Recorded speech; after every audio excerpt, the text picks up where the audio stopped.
मित्रों नमस्कार। जय श्री राम। पुनः स्वागत है आप सभी लोगों का श्री रामचरितमानस पाठ में। मैं राकेश कुमार। चैनल पर नए हैं तो चैनल को सब्सक्राइब जरूर करें। चलिए शुरू करते हैं आज का प्रसंग। देखि समाज मुदित निवासु, सबके उड़ आनंद कियो बासु। कहु भूप जिमि भयउ विवाहु, सुनि सुनि हरसु होत सब काहू। जनक राज गुण शीलु बड़ाई, प्रीति रीति संपदा सुहाई। बहुविधि भूप भाट जिमि बरनी, रानी सब प्रमुदित सुनि करनी। सुतन समेत नहाई नृपा, बोली विप्र गुरु ज्ञाति।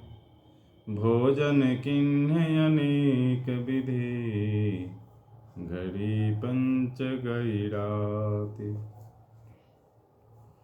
मंगल गान करहि बर भामिनी, भय सुख मूल मनोहर जामिनी।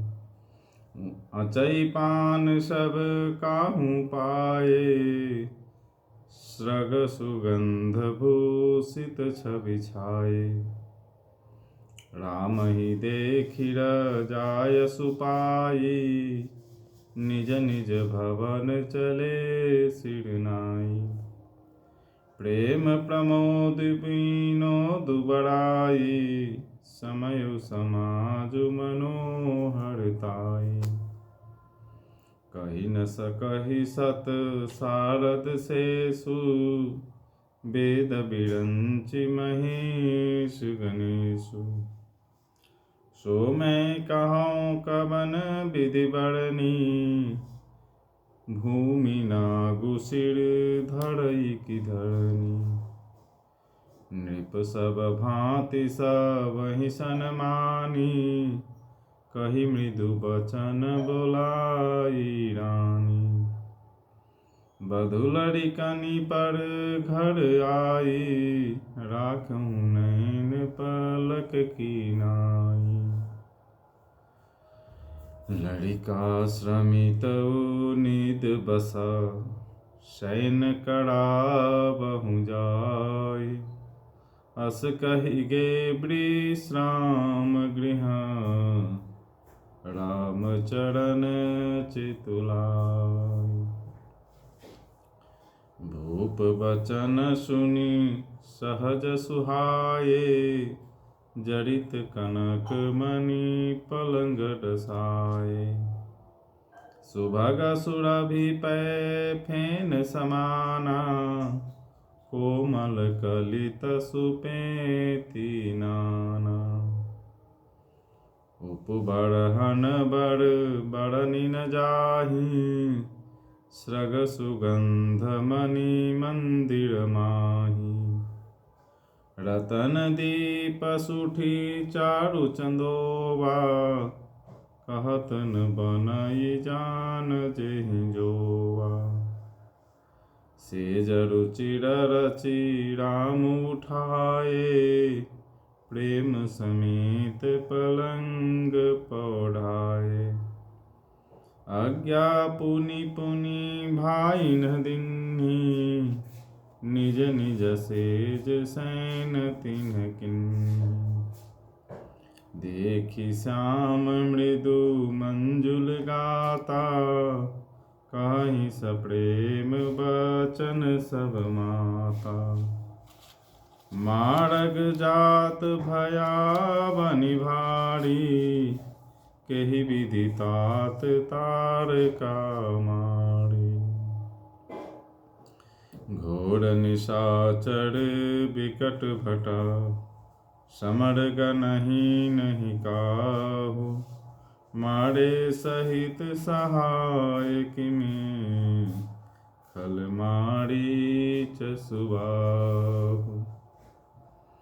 यह समाज समारोह देखकर रनिवास प्रसन्न हो गया। सबके हृदय में आनंद ने निवास कर लिया। तब राजा ने जिस तरह विवाह हुआ था वह सब कहा। उसे सुन सुनकर सब किसी को हर्ष होता है। राजा जनक के गुण, शील, महत्व, प्रीति की रीति और सुहावनी संपत्ति का वर्णन राजा ने भाट की तरह बहुत प्रकार से किया। जनक जी की करनी सुनकर सब रानियां बहुत प्रसन्न हुई। पुत्रों सहित स्नान करके राजा ने ब्राह्मण, गुरु और कुटुंबियों को बुलाकर अनेक प्रकार के भोजन किए। यह सब करते करते 5 घड़ी रात बीत गई। सुंदर स्त्रियां मंगल गान कर रही हैं। वह रात्रि सुख की मूल और मनोहारिणी हो गई। सब ने आचमन करके पान खाए और फूलों की माला, सुगंधित द्रव्य आदि से विभूषित होकर सब शोभा से छा गए। श्री रामचंद्र जी को देखकर और आज्ञा पाकर सब सिर नवाकर अपने अपने घर को चले। वहाँ के प्रेम, आनंद, विनोद, महत्व, समय, समाज और मनोहरता को सैकड़ों सरस्वती, शेष, वेद, ब्रह्मा, महादेव जी और गणेश जी भी नहीं कर सके। फिर भला मैं उसे किस प्रकार से बखान कर कहूँ? कहीं केचुआ भी धरती को सिर पर ले सकता है? राजा ने सबका सब प्रकार से सम्मान करके कोमल वचन कहकर रानियों को बुलाया और कहा, बहुएं अभी बच्ची हैं, पराए घर आई हैं। इनको इस तरह से रखना जैसे नेत्रों को पलकें रखती है। जैसे पलकें नेत्रों की सब प्रकार से रक्षा करती है और उन्हें सुख पहुंचाती है, वैसे ही इनको सुख पहुंचाना। लड़के थके हुए नींद के वश हो रहे हैं, इन्हें ले जाकर शयन कराओ। ऐसा कहकर राजा श्री रामचंद्र जी के चरणों में मन लगाकर विश्राम भवन में चले गए। राजा के स्वभाव से ही सुंदर वचन सुनकर रानियों ने मणियों से जड़े सुवर्ण के पलंग बिछवाए। गद्दों पर गौ के दूध के फेन के समान सुंदर एवं कोमल अनेकों सफेद चादरें बिछाई। सुंदर तकियों का वर्णन नहीं किया जा सकता। मणियों के मंदिर में फूलों की मालाएं और सुगंध द्रव्य सजे हैं। सुंदर रत्नों के दीपकों और सुंदर चंदोवे की शोभा कहते नहीं बनती। जिसने उन्हें देखा हो वही जान सकता है। इस प्रकार सुंदर सैया सजाकर माताओं ने श्री रामचंद्र जी को उठाया और प्रेम सहित पलंग पर बैठाया। श्री राम जी ने बार बार भाइयों को आज्ञा दी, तब वे भी अपनी अपनी सैया पर सो गए। श्री राम जी के सांवले सुंदर कोमल अंगों को देखकर सब माताएं प्रेम सहित वचन कह रही हैं, हे तात, मार्ग में जाते हुए तुमने बड़ी भयावनी तारका राक्षसी को किस प्रकार से मारा।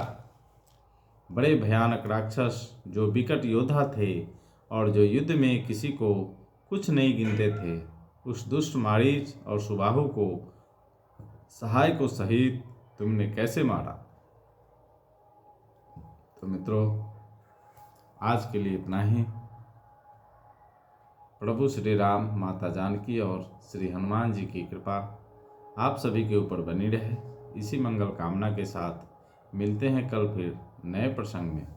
तब तक के लिए मुझे आज्ञा दीजिए। जय श्री राम।